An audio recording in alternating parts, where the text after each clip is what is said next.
أما بعد فأعوذ بالله من الشيطان الرجيم. يا أيها الذين آمنوا اتقوا الله حق تقاته ولا تموتن إلا وأنتم مسلمون. يا أيها الناس اتقوا ربكم الذي خلقكم من نفس واحدة وخلق منها زوجها وبث منهما رجالا كثيرا ونساء واتقوا الله الذي تساءلون به والأرحام إن الله كان عليكم رقيبا. يا أيها الذين آمنوا اتقوا الله وقولوا قولا سديدا يصلح لكم أعمالكم ويغفر لكم ذنوبكم ومن يطع الله ورسوله فقد فاز فوزا عظيما.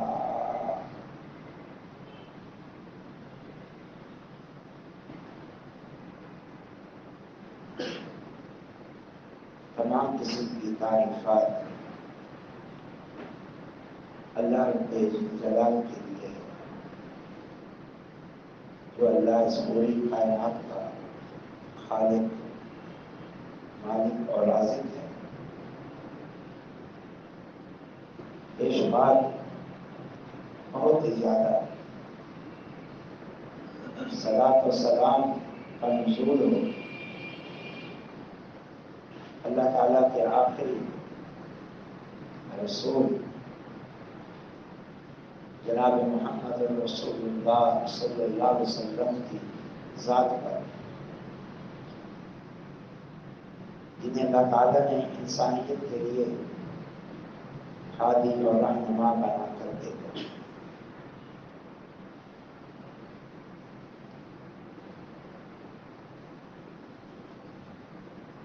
آج کے اس خطبے کے لیے میں نے قرآن مجید کا ایک مقام منتخب کیا ہے، سورۃ اعراف کا، جس کی آیت نمبر ہے 157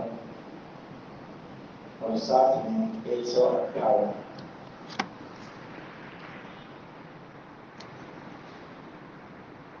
ان دو آیتوں میں مسلمانوں اور غیر مسلموں کے لیے سوچنے، سمجھنے اور سیکھنے کے لیے بہت مواد موجود ہے.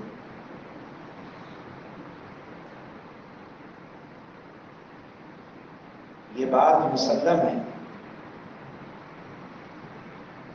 کہ اللہ تعالیٰ جو اس پوری کائنات کا خالق، مالک اور رازق ہے،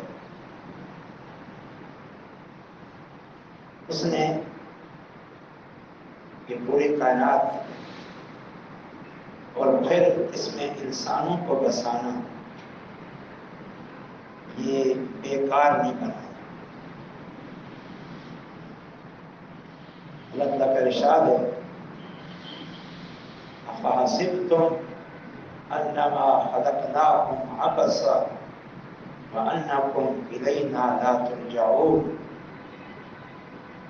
وتعالى الله الملك الحق لا إله إلا هو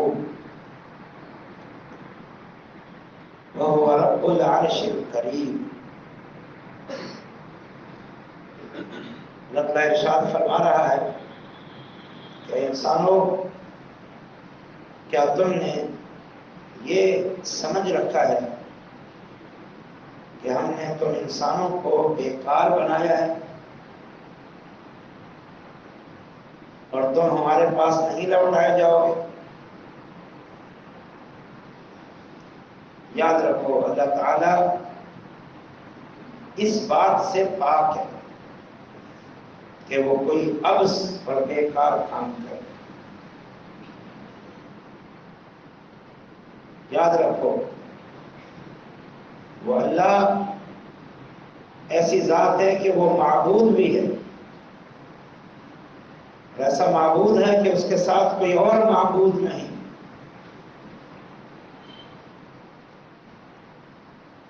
تو یہ بات تو بالکل فطرتی ہے، عقلی بات ہے.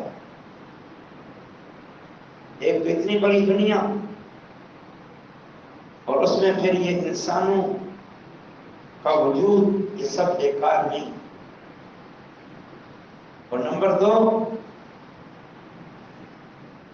اس ساری کائنات کا خالق وہ تو عظیم اور سب سے بڑی ذات ہے، بے عیب ذات ہے. اس کے بارے میں کیسے سوچا جا سکتا ہے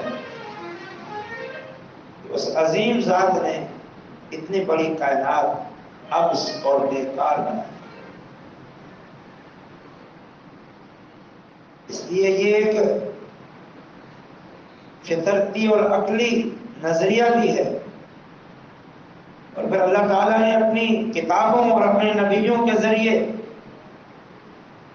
اسے بیان بھی کیا ہے. وَمَا خَلَقْتُ الْجِنَّ وَالْإِنسَ إِلَّا لِيَعْبُدُونِ.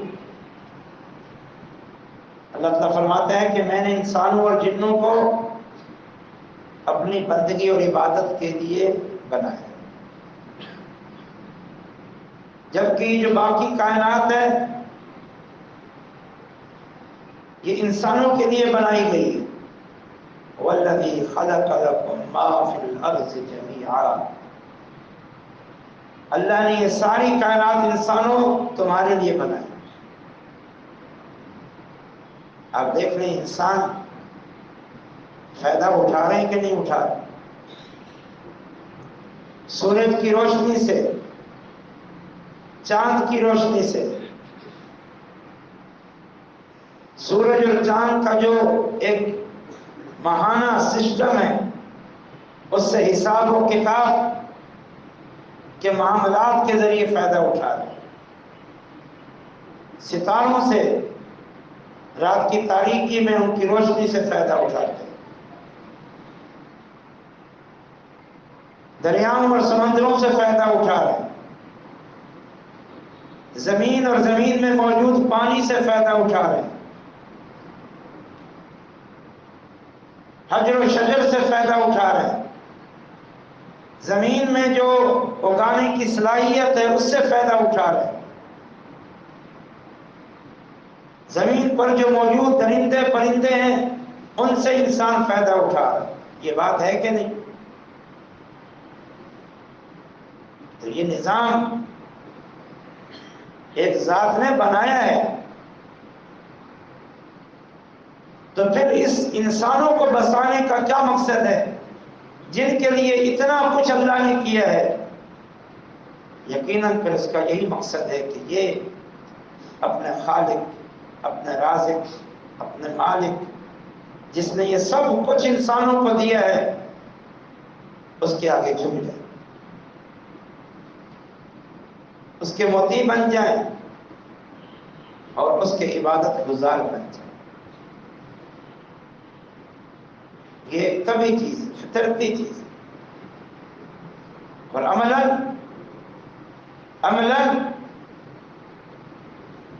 اللہ تعالیٰ نے انبیاء کی بعثت کے ذریعے اور کتابوں کے ذریعے اپنے بندوں کی رہنمائی بھی فرما دی.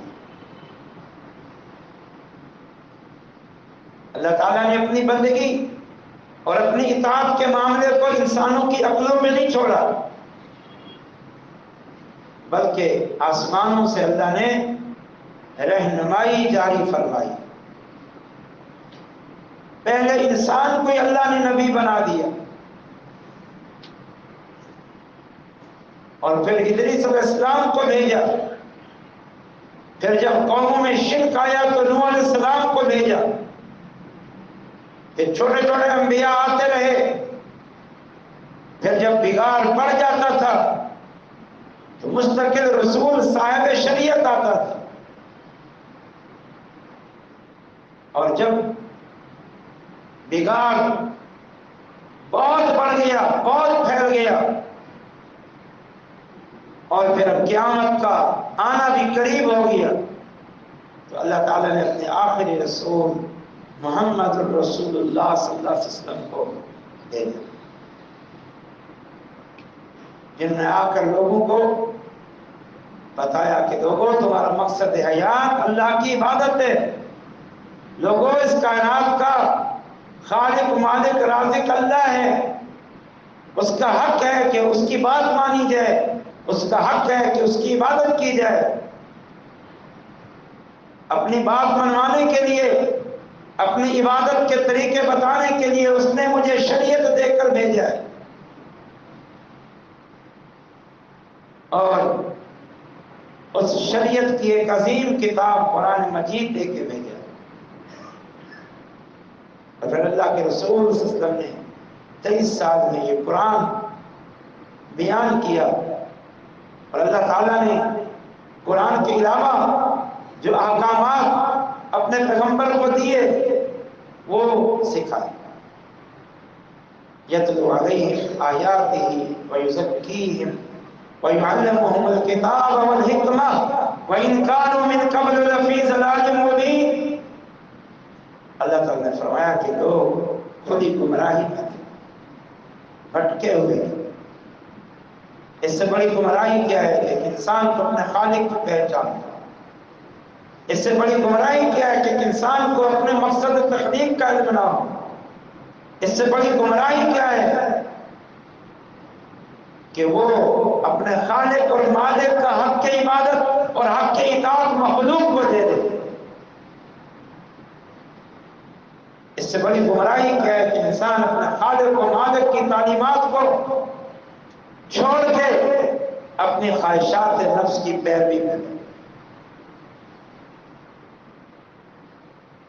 اللہ نے اپنے آخری رسول محمد صلی اللہ علیہ وسلم کے ذریعے ایک مرتبہ پھر اپنے بندوں کے ساتھ خیر و برکت کا معاملہ فرمایا۔ اپنے پیغمبر کے بارے میں کیا فرمایا؟ وَمَا أَرْسَلْنَاكَ إِلَّا رَحْمَةً لِلْعَالَمِينَ، اے ہمارے حبیب صلی اللہ علیہ وسلم، ہم نے آپ کو پوری انسانیت کے لیے، تمام انس و جن کے لیے رحمت بنا کے بھیجا۔ رحمت، یہ بھٹکے ہوئے ہیں، آپ ان کو ہدایت پہ لگائیں، یہ جہنم کے راستے میں چل رہے ہیں، آپ ان کو جنت کی راہ پہ لگائیں، یہ اپنے رب کو بھولے ہوئے ہیں، آپ ان کو ان کے رب کی راہ پہ لگائیں۔ یہ اپنے رب کے حقوق میں مخلوق کو شریک کیے ہوئے ہیں، وہ شرک جیسے سب سے بڑے گناہ کے مرتکب ہیں، انہیں توحید سمجھا۔ یہ وہ حقائق ہے میرے بھائیوں جن کا کوئی انکار نہیں کر سکتا۔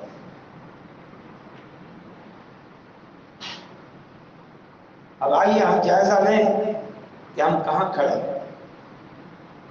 اللہ کا فضل، کرم، انعام، احسان ہو چکا۔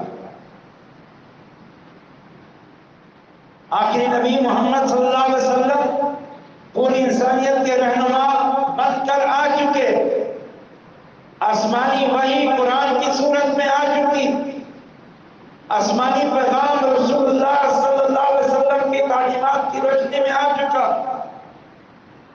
رب کے حقوق بیان ہو چکے، جنت کا راستہ واضح ہو چکا۔ پھر ہم دیکھیں ہم کہاں کھڑے، کتنے ہی محروم ہیں، بد نصیب ہیں وہ لوگ جو اسلام کی آغوش میں ابھی تک نہیں آئے۔ ان سے بڑا محروم کوئی نہیں، اللہ کی رحمت سے ابھی تک فیضیاب نہیں ہوئے، رحمت کائنات کے دامن کو ابھی تک نہیں پکڑا، رحمت کائنات کے ساتھ ابھی تک وابستہ نہیں ہوئے، اور ان کی جو رہنمائی رہنمائی تھی سیدھی اور صحیح، اس پر نہیں چلے۔ اللہ کی رحمت ہو جانے، برکتوں کے نازل ہو جانے، نبی رحمت کے آ جانے، آسمانی کتاب کے آ جانے، آسمان سے پیغام کے آ جانے کے باوجود وہ گمراہی میں پڑے، شیطانی راستے پہ لگے ہوئے، قوم برادری کی باتوں میں لگے ہوئے، خواہشات نفس کی پیروی۔ ومن اضل ممن اتبع هواه بغیر هدى من اللہ، اللہ تعالیٰ فرماتے ہیں اس سے بڑا گمراہ کون ہے؟ جو اللہ کی طرف سے آنے والی ہدایت کو چھوڑ کر اپنے نفس کی خواہشات پہ چلتا ہے۔ خالق کائنات نے آسمانوں سے رہنمائی کی ہے، اسے چھوڑ کر اپنی نفس کی خواہشات پہ چلتا ہے یا دیکھا دیکھی کی راہ اختیار کرتا ہے، اس سے بڑا گمراہ کوئی نہیں۔ آؤ اپنے آپ کو اللہ کی رحمت کا مستحق بناؤ، اپنے آپ کو گمراہی سے بچاؤ، صراط مستقیم جو آپ کو اللہ تک پہنچاتا ہے، جنت تک پہنچاتا ہے، اس پر کام کرو۔ اس کے کیا اصول ہیں، کیا ضابطے ہیں؟ مسلمانوں تم بھی سن لو اور غیر مسلموں تم بھی سن لو، یہودیوں عیسائیوں ہندوؤں تم بھی سن لو، یہ تمہارے فائدے کی باتیں ہیں، یہ تمہاری منفعت کی باتیں ہیں۔ مسلمانوں تم بھی سن لو تاکہ تم میں جہاں جہاں کمی کوتاہی اور گمراہی ہے تم اپنی اصلاح کر لو۔ آج ہم دیکھتے ہیں کہ بہت سارے مسلمان ایسے ہیں کہ وہ صرف نام کے مسلمان ہیں، ان میں وہ ساری گمراہیاں، ساری خرابیاں موجود ہیں جو غیر مسلموں میں ہیں، جن کے مٹانے کے لیے رسول اللہ آئے، جن کی نفی کی قرآن میں، صحیح معنوں میں آج مسلمان بھی راہ ہدایت پہ نہیں، خواہشات نفس پہ چل رہے ہیں۔ جو گمراہیاں مسلمانوں میں آ گئی ادھر ادھر سے، وہ ان کی قوم برادری میں ہیں، وہ اپنی قوم برادری کے دامن کو تھامے ہوئے ہیں، جس رسول کا کلمہ پڑھتے ہیں اس کا دامن تھامنے کے لیے تیار نہیں۔ جس کتاب کو اللہ کی وحی اور آسمانی کتاب اور آسمانی پیغام ہدایت سمجھتے ہیں، اسے سمجھ کر عمل کرنا تو دور کی بات ہے، اسے پڑھنے کے لیے، ہاتھ لگانے کے لیے تیار نہیں۔ اپنے پیغمبر کی تعلیمات کے مقابلے میں اپنے پیر و مرشد، اپنے امام اور بزرگ کے سلسلوں سے وابستہ ہو کے اپنے رسول کی تعلیمات کو اسے پشت ڈالا ہوا ہے۔ آج میں سب کو جھنجھوڑنا چاہتا ہوں، سب پر حقائق کو واضح کرنا چاہتا ہوں تاکہ ہر ایک پر بات واضح ہو جائے اور اتمام حجت ہو جائے۔ اللہ تعالیٰ کا ارشاد ہے وَرَحْمَتِي وَسِعَتْ كُلَّ شَيْءٍ۔ اے لوگوں، یہ سورۃ اعراف آیت نمبر 157، وَرَحْمَتِي وَسِعَتْ كُلَّ شَيْءٍ۔ اے لوگوں، اللہ تعالیٰ فرما ہے میری رحمت بہت وسیع ہے، بہت زیادہ ہے۔ اللہ فرماتا ہے میری رحمت میں کوئی کمی نہیں، کوئی کمی نہیں۔ وَلِلَّهِ خَزَائِنُ السَّمَاوَاتِ وَالْأَرْضِ، اللہ کے پاس ہے آسمان اور زمین کے خزانے، اس کی رحمت میں کوئی کمی نہیں۔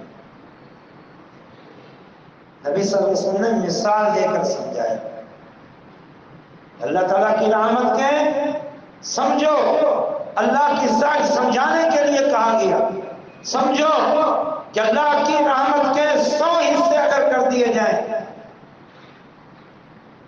تو اس کی رحمت کے ایک حصے کی وسعت اتنا ہے، زیادتی اتنا ہے کہ تم اس دنیا میں رحمت، شفقت رحمت مہربانی کے جو مظاہر دیکھتے ہو، چاہے انسان انسان پہ رحم کرے، ماں باپ اولاد پہ رحم کریں، اولاد ماں باپ پہ رحم کریں، پڑوسی پڑوسی پر رحم کریں، انسان انسان پہ رحم کریں، جنات جنات پہ رحم کریں، درندے درندوں پہ رحم کریں، جانور جانوروں پہ رحم کریں، کہ جانوروں میں بھی جو ماں باپ ہوتے اپنی اولاد پہ رحم کرتے ہیں۔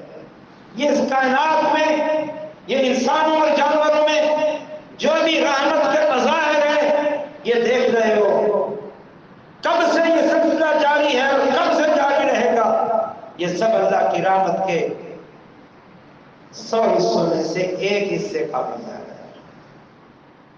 کتنا اس کی رحمت ہو سکتی، اور پھر بقیہ 99 حصے 99 وہ محفوظ ہیں، اور اللہ کل قیامت کے دن وہ رحمت صرف اور صرف یاد رکھو اہل ایمان پہ، پکے اور سچے مسلمانوں پہ، اللہ کی شریعت پر عمل کرنے والوں پہ، اللہ کے پیغمبر کے دامن کو تھامنے والوں پہ فرمائے گا۔ اس دن پھر جو اللہ کے دین اور شریعت کو ماننے والے نہیں، اپنے رب کے حقوق کو ادا کرنے والے نہیں، بلکہ باغی اور سرکش ہیں، ان کے لیے کوئی رحمت نہیں ہے، کوئی رحمت، کوئی رحمت۔ ان کے لیے جہنم ہے، اور جہنم کا دائمی عذاب ہے۔ پھر وہ جہنمی جنتیوں کو دے کے کہیں گے، اے جنتیوں، پانی کے چند قطرے ہی ہم پر بہا دو، ان افیضوا علینا من الماء او مما رزقکم اللہ، پانی کے چند قطرے ہی ہم پر بہا دو، اللہ نے جو تمہیں رزق دیا ہے، جو کھاتے پیتے ہو، جو بچے کچے ٹکڑے ہیں، وہی ہمیں دے دو۔ جواب کیا آئے گا کہ نہیں، اللہ تعالیٰ نے اب جنت کی ہر نعمت، اپنی یہ رحمت اور اپنی یہ نعمتیں کافروں پہ حرام کر دی ہے۔ اس لیے دنیا کی ترقی سے دھوکے میں نہ آؤ، یہ تو کچھ بھی نہیں ہے، یہ عارضی اور وقتی ہے، اصل تو اللہ کی رحمت نے قیامت کے دن ہونے والی ہے۔ اللہ کی رحمت کی وسعت کا اندازہ لگاتے ہو تو سنو، نبی صلی اللہ علیہ وسلم نے فرمایا، انسانوں، اگر تمہارا اول اور آخر، انسان اور جن سارے کے سارے، آدم علیہ السلام سے لے کر آخری انسان تک، پہلے جن سے لے کر آخری جن تک، سارے کے سارے ایک میدان میں جمع ہو جائیں اور اللہ سے جو چاہے ہر فرد مانگے، جو چاہے مانگے، جتنا چاہے مانگے، اور اللہ تعالیٰ اسی وقت سب کو اس کے سوال اور اس کی طلب کے مطابق دینا شروع کر دے، اور دیتا جائے دیتا جائے دیتا جائے، اللہ تمام انسانوں اور جنوں کو ان کی طلب اور ان کے سوال پر دینے کے باوجود بھی اس کے خزانوں میں اتنا کمی نہیں آ سکتی جتنا کوئی انسان سمندر میں سوئی ڈبوئے اور سمندر کو نکالے، وہ جو سمندر کو پانی کا ایک قطرہ لگا اور وہ سوئی بھیگی، اتنا جو سمندر میں کمی آ سکتی ہے، اتنا کمی بھی اللہ کے خزانوں میں نہیں آ سکتی۔ اور یہ رحمتیں جنت میں اصل تمہاری منتظر ہے، تم صرف دنیا کی ایک چمک دمک پہ راضی ہو کے بیٹھے ہوئے ہو، اسی کو کافی سمجھتے ہو، اپنے آپ کو کامیاب سمجھتے ہو، یہ عارضی اور وقتی ہے۔ آؤ رحمتی وسعت کل شیء، اللہ تعالیٰ نے فرمایا میری رحمت بہت ہے، بہت ہے، کن کے لیے؟ دنیا میں سب کے لیے، دنیا میں سب کے لیے اللہ نے رکھی، کافروں کو بھی، باغیوں کو بھی، مسلمانوں کو بھی، کھانا بھی مل رہا ہے، پینا بھی مل رہا ہے، پہننا بھی مل رہا ہے، صحت بھی مل رہی ہے، اولاد بھی مل رہی ہے، ہر قسم کی نعمتیں مل رہی ہیں، کوئی روک ٹوک نہیں ہے، سب کے لیے اللہ کی رحمتیں ہیں، ایک نظام ہے اس کا، لیکن جو اصل اللہ کی رحمت ہے وہ کن کے لیے؟ فرمایا فَسَأَكْتُبُهَا لِلَّذِينَ يَتَّقُونَ۔ اللہ تعالیٰ فرماتا ہے یہ میں نے لکھ رکھی ہے، یہ میں نے لکھ رکھی ہے، فرض کر رکھی ہے ان لوگوں کے لیے جو مجھ سے ڈرتے ہیں، مجھ سے ڈرتے ہیں۔ اللہ فرماتا ہے مجھے مانتے ہیں، میری عظمت کو جانتے ہیں، میرے مقام کو جانتے ہیں، میری قوت کو جانتے ہیں، میری قدرت کو جانتے ہیں، میرے سامنے پیشی ہونے کو جانتے ہیں، میرے حساب و کتاب کو جانتے ہیں، اور پھر مجھ سے ڈر جاتے ہیں، پھر مجھ سے ڈر جاتے ہیں۔ آج اللہ کا ڈر کافر تو کافر، غیر مسلم تو غیر مسلم، مسلمانوں تم میں بھی نہیں، تم میں بھی نہیں۔ کہاں ڈر ہے؟ نماز نہ پڑھنے والا کیا اللہ سے ڈرتا ہے؟ شراب پینے والا کیا اللہ سے ڈرتا ہے؟ خالق کائنات کو چھوڑ کر مخلوق کے آگے جھکنے والا جو سب سے بڑا جرم ہے، کیا وہ اللہ سے ڈرتا ہے؟ اللہ کے دین کے مقابلے میں نت نئے طریقے گھڑنے والا، بدعات اور خرافات کا بازار گرم کرنے والا، کیا یہ اللہ سے ڈرتا ہے؟ حقوق العباد کو پامال کرنے والا، حقوق اللہ کو پامال کرنے والا، شرعی تعلیمات کو پس پش ڈالنے والا، کیا یہ اللہ سے ڈرتا ہے؟ کوئی نہیں ڈرتا الا ما شاء اللہ۔ اور رحمت کن کے لیے؟ للذین یتقون، جو اللہ سے ڈرتے ہیں، ویؤتون الزکات، اور بالخصوص زکات ادا کرتے ہیں۔ کتنی اہمیت ہے زکات کی کہ اللہ تعالیٰ نے اپنی رحمت کا مستحقین نمبر 1 اپنے سے ڈرنے والوں کو کہا، اور نمبر 2 زکات دینے والوں۔ یہ اللہ نے اپنا حق رکھا ہے، دیا بھی اللہ نے، اور اللہ نے بتایا کہ اس میں سے اتنا تم نے سالانہ نکالنا ہے۔ یہ ہماری آزمائش تھی۔ اللہ جو ہمیں دے سکتا ہے، مالداروں کو دے سکتا ہے، وہ اللہ غریبوں کو بھی دے سکتا ہے، لیکن اللہ آزمانا چاہتا ہے۔ وہ اس نے ایک نظام بنایا ہے۔ اب اللہ کے دیے ہوئے مال میں سے اللہ کے حکم پر، جس پر اللہ نے اجر و ثواب بھی رکھا ہے، ایک مسلمان زکات نہ دے، یہ کیسا مسلمان؟ کیسا مسلمان؟ وہ جو زکات ادا کرتے ہیں، والذین هم بآیاتنا یؤمنون، اور وہ جو ہماری آیات پر ایمان رکھتے ہیں۔ آیات، قرآن پورا کا پورا اللہ کی آیات، قرآن کے علاوہ رسول اللہ صلی اللہ علیہ وسلم کی تعلیمات جو در حقیقت اللہ کی طرف سے آئی ہے، کیونکہ اللہ تعالیٰ فرماتا ہے وَمَا يَنطِقُ عَنِ الْهَوَىٰ إِنْ هُوَ إِلَّا وَحْيٌ يُوحَىٰ، لوگوں ہمارے پیغمبر نہیں بولتے مگر وحی سے۔ اللہ تعالیٰ فرماتا ہے وَمَن يُطِعِ الرَّسُولَ فَقَدْ أَطَاعَ اللَّهَ، جس نے ہمارے رسول محمد صلی اللہ علیہ وسلم کی اطاعت کی، اس نے در حقیقت اللہ کی اطاعت کی۔ اس پر ایمان، دل و جان سے ایمان، تسلیم کہاں ہے؟ آج مسلمانوں تم میں نہیں ہے، غیر مسلم تو مانتے نہیں، تم میں نہیں۔ تم کتنی آیات کو ٹھکرا دیتے ہو ہمارے باپ دادا کے طریقوں کے مطابق، رسول اللہ کے فرامین اور سنت کو ٹھکرا دیتے ہو کہ ہمارے جذبات کے مطابق نہیں، ہمارے امام اور پیر و مرشد کے طریقے سے یہ ثابت نہیں۔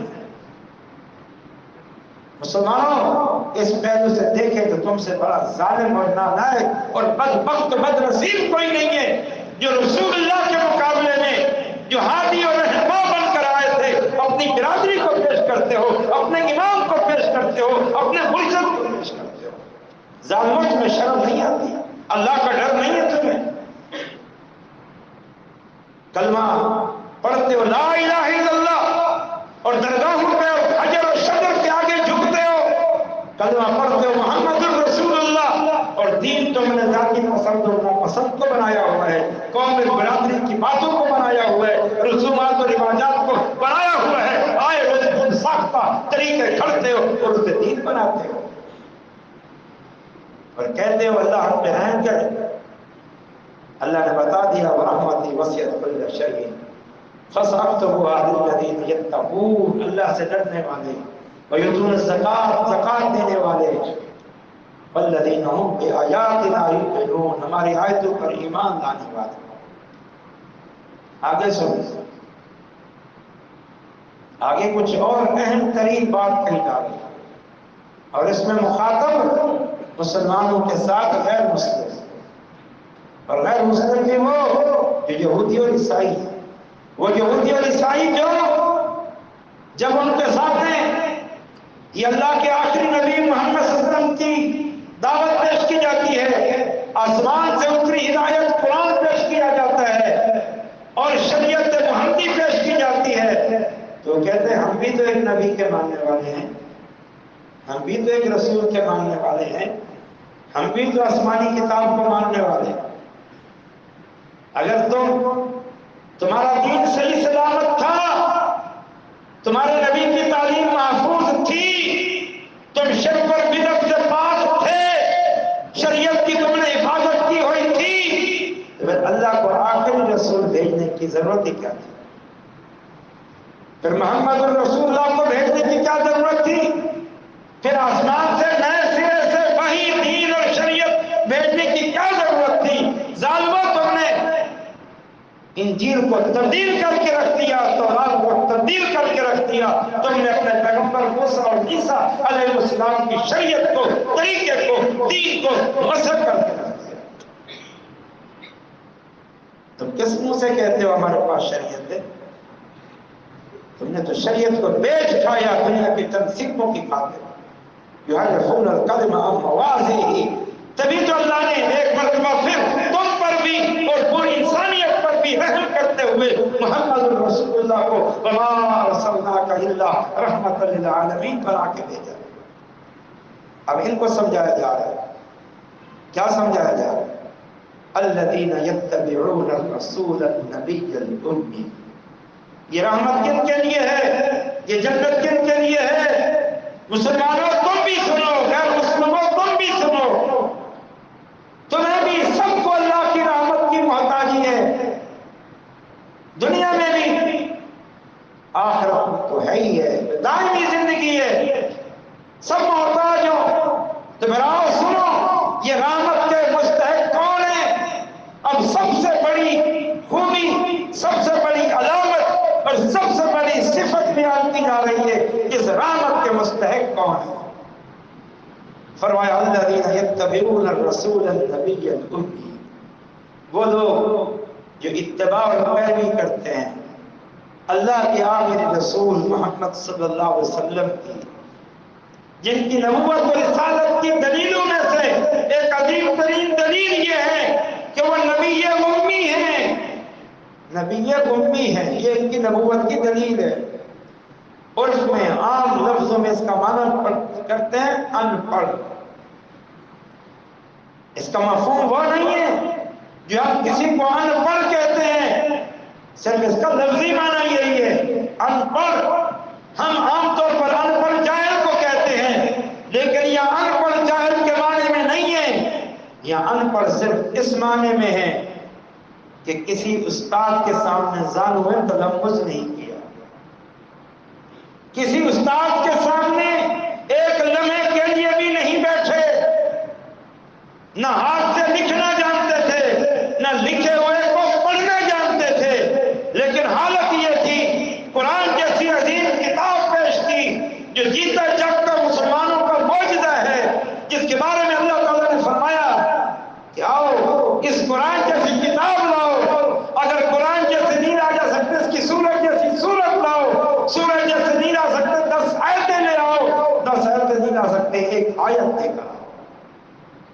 ساری انسانیت کو چیلنج آج بھی قرآن میں موجود ہے، سارے فصیح اور بلیغ اور انشاء پرداز قادر الکلام سارے کے سارے عاجز ہو گئے کہ اس چیلنج کو قبول کریں، وہ حقائق بیان کیے اس قرآن کے ذریعے اور اپنے فرامین کے ذریعے، وہ حقائق کہ آج 14 صدیوں بعد سائنس اپنے ہزاروں تجربات کے بعد اور صدیوں کی محنت کے بعد اسلامی ان حقائق کی تصدیق کر رہی ہے، اور عدل و انصاف کا نظام، حقوق اللہ اور حقوق العباد کا نظام معاشرتی زندگی کے عظیم اصول جن پر اگر کام ہوا جائے تو جانے بھی محفوظ، مال بھی محفوظ، جس کی چھوٹی سی جھلک یہ ہے، فرمایا وَلَكُمْ فِي الْقِصَاصِ حَيَاتٌ يَا أُولِي الْأَلْبَابِ۔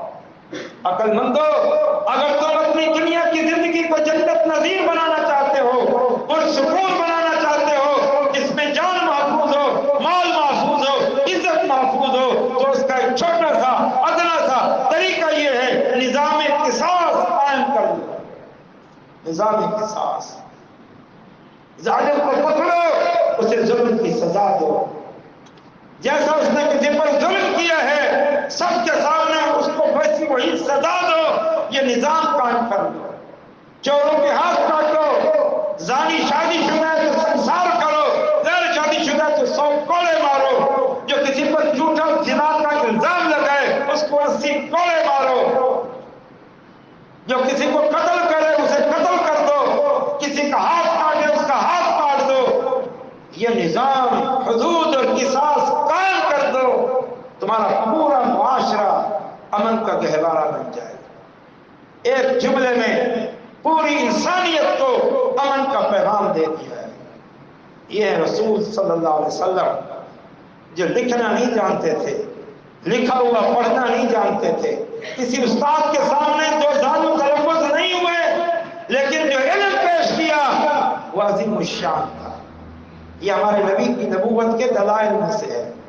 تو فرمایا اس نبی کی اتباع اور پیروی کرو۔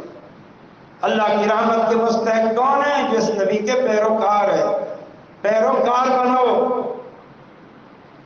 اور آگے فرمایا وہ نبی جس کی پیروی سے اللہ کی رحمت ملتی ہے، جنت ملتی ہے، اس نبی کی شان یہ ہے کہ یہودی اور عیسائیوں تم سنو، الذی یجدونہ مکتوبا عندہم فی التوراۃ والانجیل۔ یہ وہ نبی ہے جس کا تذکرہ، جس کی پیشن گوئی، جس کی علامتیں، جس کی صفتیں، جس کی نشانیاں تم تورات میں پاتے ہو، تم انجیل میں پاتے ہو۔ اللہ نے تورات اور انجیل میں بتا دیا تھا ایک نبی آئے گا، ایک رسول آئے گا۔ تمہارے نبی موسیٰ علیہ السلام نے، تمہارے نبی صلی اللہ علیہ وسلم نے آنے والے نبی کی بشارت دی تھی۔ تمہیں کیا چیز مانے ہیں؟ لیکن بدبختی، بدنصیبی، دنیا پرستی، مال پرستی، دنیا کو ترجیح دینا، یہود و نصارہ کی یہ حالت ہے کہ ظالم ان کی تورات میں، ان کی انجیل میں، ان کے نبیوں کی تعلیم میں محمد صلی اللہ علیہ وسلم کی خبر ہے، ان کی بشارت ہے، ان کی پہچان ہے، ان کی صفتیں ہیں، لیکن پھر بھی ایمان نہیں لائے۔ کیوں؟ یہ بنی اسرائیل سے کیوں نہیں آئے؟ کیوں ہم ان کے امتی بن جائیں؟ ہماری یہ غلطیاں، ہماری یہ مذہبی پیشوائی ختم ہو کے رہ جائے، ہم بنی اسرائیل عرب سے آنے والے ایک نبی کے غلام بن جائیں۔ جب معاملہ جنت کا ہو تو یہ تو سوچا جاتا ہے، معاملہ اللہ کی رحمت کا ہو تو پھر یہ سوچا جاتا ہے۔ اس سے بڑی کوئی جہالت ہے؟ حالت یہ تھی کہ اللہ تعالیٰ نے فرمایا یعرفونہ کما، اللہ تعالیٰ نے فرمایا کہ یہ لوگ یعرفونہ کما یعرفون ابناءہم، کہ ہمارے نبی محمد صلی اللہ علیہ وسلم کو تورات اور انجیل میں موجود نشانیوں، موسیٰ اور عیسیٰ علیہ السلام کی بتائی ہوئی تعلیمات کی روشنی میں اس طرح ان کی نبوت اور رسالت کو پہچان لیا، اس طرح ہزاروں اور لاکھوں کروڑوں کے مجمع میں کہ اپنے بیٹے کو پہچان لیا۔ لاکھوں کے مجمع میں اس کا بیٹا سامنے آ جائے تو کیا اس کو پہچان میں غلطی لگتی ہے؟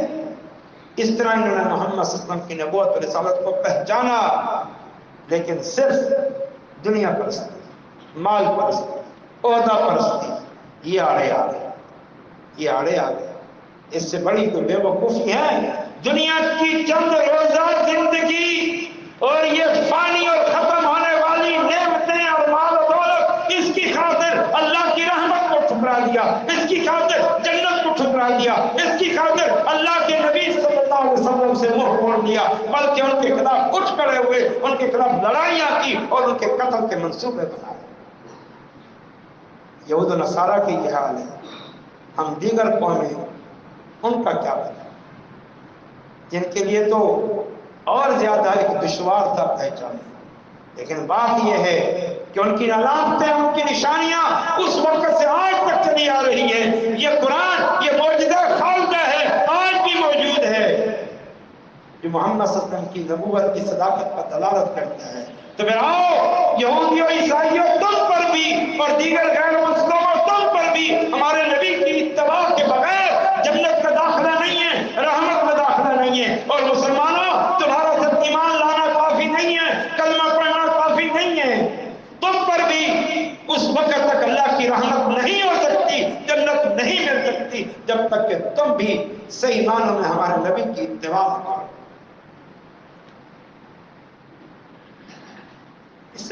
اس رسول کا اللہ نے تھوڑا سا یوں تعارف کرایا کہ یہ رسول کوئی تم پر پابندیوں کا بوجھ لادنے نہیں آیا، پابندیوں کا پیکج تم پر لاگو کرنے نہیں آیا، ایسے احکامات دینے نہیں آیا جس میں تمہاری دنیا کی زندگی ایک قید بن جائے، ایک مصیبت بن جائے، پریشانی بن جائے. یہ بھی مت سوچو، بلکہ آؤ اللہ تعالیٰ فرما رہا ہے خوش ہو جاؤ، ہم نے کیسا رسول بھیجا، کیسا دین بھیجا. یامرہم بالمعروف، یہ رسول تمہیں اچھے اور بھلے کاموں کا حکم دیتا ہے. وینہاہم عن المنکر، بری اور گندی باتوں سے روکتا ہے. اللہ کا دین، اللہ کا دین اس سے بھی اچھا دین اور نظریہ ہو سکتا ہے. جو باتیں اچھی ہیں، بھلی ہیں، فطرتی طور پر، طبی طور پر اور معاشرے کے لحاظ سے اللہ نے اپنے رسول کو انہی باتوں کی تعلیم کا حکم دیا ہے. اور جو باتیں گندی ہیں، بری ہیں طبی طور پر اور معاشرہ تمہارے معاملات کی بنیاد پر، یہ رسول آ کر ان سے روکتا ہے. یہ تو اچھی باتوں کو حکم دیتا ہے. صحیح مسلم کی حدیث ہے، نبی صلی اللہ علیہ وسلم نے فرمایا ما بعث اللہ فی امت من قبل من نبی الا کان حقا علیہ ان یدل امته علی خیر ما یعلمہ لهم وینذرهم عن شر ما یعلمہ لهم. کہ اللہ نے ہر دور میں جو بھی نبی بھیجا، اس نبی کی ذمہ داری تھی کہ اپنی امت کو ہر خیر سے آگاہ کر دے اور اپنی امت کو ہر شر سے متنبہ کر دے. مسلمانوں، تمہاری حالت یہ ہے کہ تم سمجھتے ہو یہ دین یہ تو کوئی مشکلات کا پیکر ہے، یہ دین نعوذ باللہ ظلم و ستم کا پیغام ہے، اس میں بندوں کو نعوذ باللہ قیدی بنا دیا گیا ہے. جیسے آج کل ایک شوشہ چھوٹا ہوا ہے کہ عورتوں کے تو حقوق اسلام میں ہے ہی نہیں. نعوذ باللہ عورتوں پر ظلم ہوا ہے.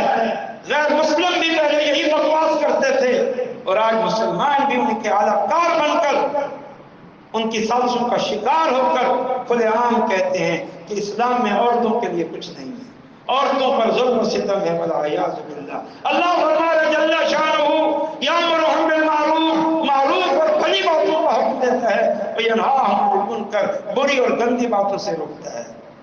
ویحل لہم الطیبات ویحرم علیہم الخبائث، اور پاک چیزوں کو حلال قرار دیتا ہے اور نجس اور گندی چیزوں کو حرام قرار دیتا ہے.